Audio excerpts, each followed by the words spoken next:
Avowed is Obsidian's latest release, the renowned studio of RPG glory who, to be honest, really haven't had a miss yet. To that degree, I really enjoyed my 30-ish hours with the game, but not without some faults. This is my spoiler-free review of Avowed played on Xbox Series X. When Avowed was first announced, the immediate thought that it seems like everybody made, myself guilty of too, was that this could be Obsidian's answer to Skyrim, wherein they've already done their version to a degree of Fallout already in the Outer Worlds, but also they are the studio behind New Vegas. Obsidian has done a great job at tempering those expectations, but also I think exceeding them in the game itself. For me, when I first started on my review process of Avowed, I had just finished my first playthrough of Baldur's Gate 3. I know, it took me so long, but Avowed felt like almost a perfect follow-up to it, and I'm not just saying that because the world of Avowed is set in the same world as Obsidian's Pillars of Eternity, their CRPG series that is in turn a spiritual homage to the original Baldur's Gate games and other classic RPGs. But to help set the stage in an elevator pitch, to me, playing Avowed is like playing through Baldur's Gate 3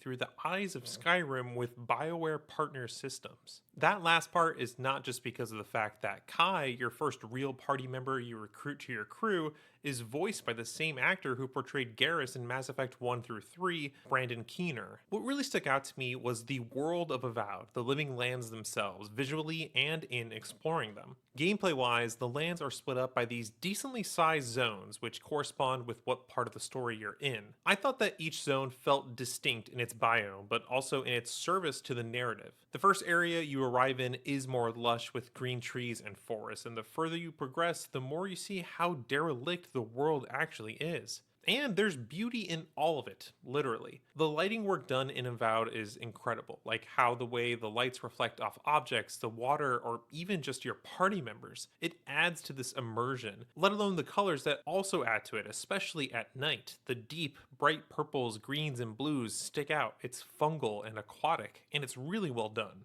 It's inviting. Exploring felt very intuitive and seamless, and it just naturally happened. Not in the sense of, hey, look at this yellow painted thing here, but take for example, while exploring in a cave, you look up, you see that there's a potion up there, and you go through potions quite a bit, at least in my experience in this game, so I want that potion. You go up, you see that there's another ledge for you to jump on, you follow that path upward through the cave, eventually after going up and up and up, you find a journal that adds to the lore of the story, but more importantly, there's going to be some important items up there, like a new weapon or even more importantly, materials, but more on that later. The last thing I'll say about how inviting the world is just that I love a game that allows you to jump into the lore having no context whatsoever. What's done in Avowed is highlighted words spoken in dialogue with an option to kind of stop the convo and see a brief description of what that thing is. It's like an appendix for a book you're reading and you need a little bit more context to fully grasp what it is you're talking about if you don't know by context clues. It requires an extra bit of effort from the player to do, but it's simple enough to use and it really helps in trying to understand this world. And if anything, given that they reference things that happened in the Pillars of Eternity games, I feel more inclined than ever to go back and play those games and experience them for myself.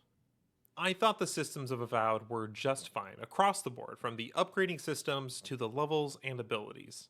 The weapon and armor upgrading system feels pretty streamlined, where in theory, you can take one weapon and armor from common all the way to the top tier just by upgrading it through materials.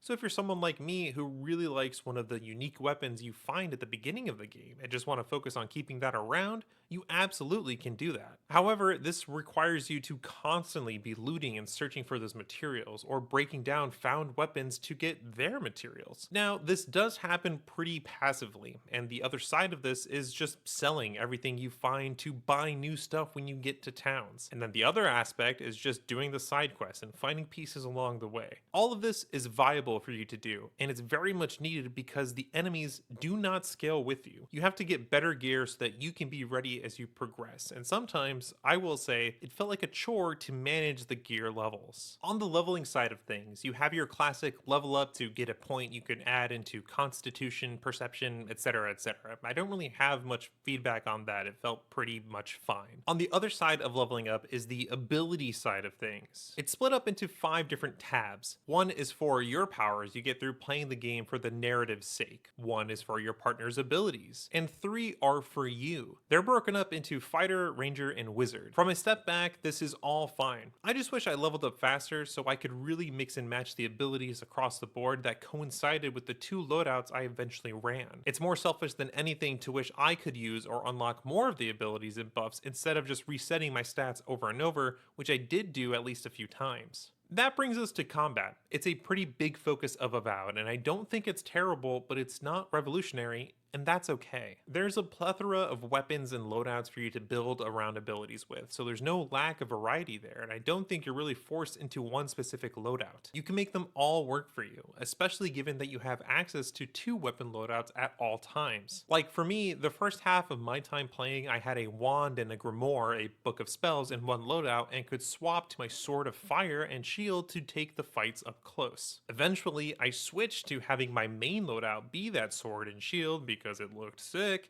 and then a rifle on the side to take long range fights or get a jump on enemies to then eventually go in. I did not fall down the Skyrim route of ending up a stealth archer. Not only are your abilities key to having successful fights, but how you combo them with your 2 party members. For me, it was all about stun and crowd control, and that was the best way to navigate around combat. With shortcuts paired to those kinds of abilities from my partners and my own, I developed a kind of game plan to take on combat. Within that, can combat get repetitive? Yes, absolutely. But that's why there's so many options in the loadout and ability front so that you can change and try something new. The last thing I want to touch on is the writing and quests, and since this is a spoiler-free review, I will avoid the main quest beats. And really the only thing I want to say is that I enjoyed a few of the side quests that I was able to do while trying to complete the game pretty fast. For example, and in trying to be as vague as possible, I thought a lot of the quests would just boil down to being fetch quests, and there are a few, but some of them are generally more than that and pretty fun. For example, one of them, which started off as a go find this person quest,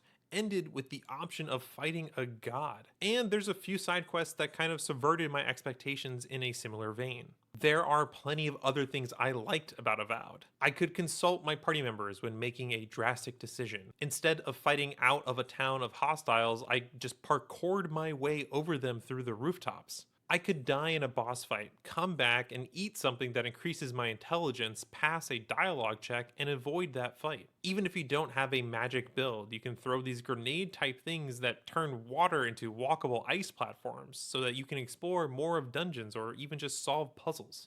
And there's a transmog system available off the rip if you have the set of armor you want to change the look to in your inventory. Probably my biggest gripe that stems from me playing the game moderately fast to finish it is about the party camp and its locations. For example, to upgrade your gear, you have to go to camp and use the workbench there, or maybe I'm an idiot and didn't pay attention to another way to do so. And then on the flip side, say you want to fast travel to a location near a party camp on the map, you have to go to that camp first. Does it take all of 30 seconds to quickly leave the camp and be close to your destination as intended? Yes. But that's precious time when I'm trying to knock out quests. However, there is a day 1 patch coming out that addresses a lot of my other gripes, and that's fine. Overall, I enjoyed my time with Avowed, and maybe that is me coming off having just beaten Baldur's Gate 3, where I just roleplayed as the same character in this game. Avowed is not perfect, but it is fun. As far as Obsidian goes, it makes me want to go play through the Pillars of Eternity games, but also I'm really looking forward to what's in store in the Outer Worlds too. And as far as Xbox goes, this could be a good sign of what they have cooking in their game studios. I don't know what my ranking system will be for this game, but I'm going to give Avowed 8 thumbs up out of 10. Thanks so much for watching. If you want to see me review more games, make sure to like and subscribe, and I'll see you next time.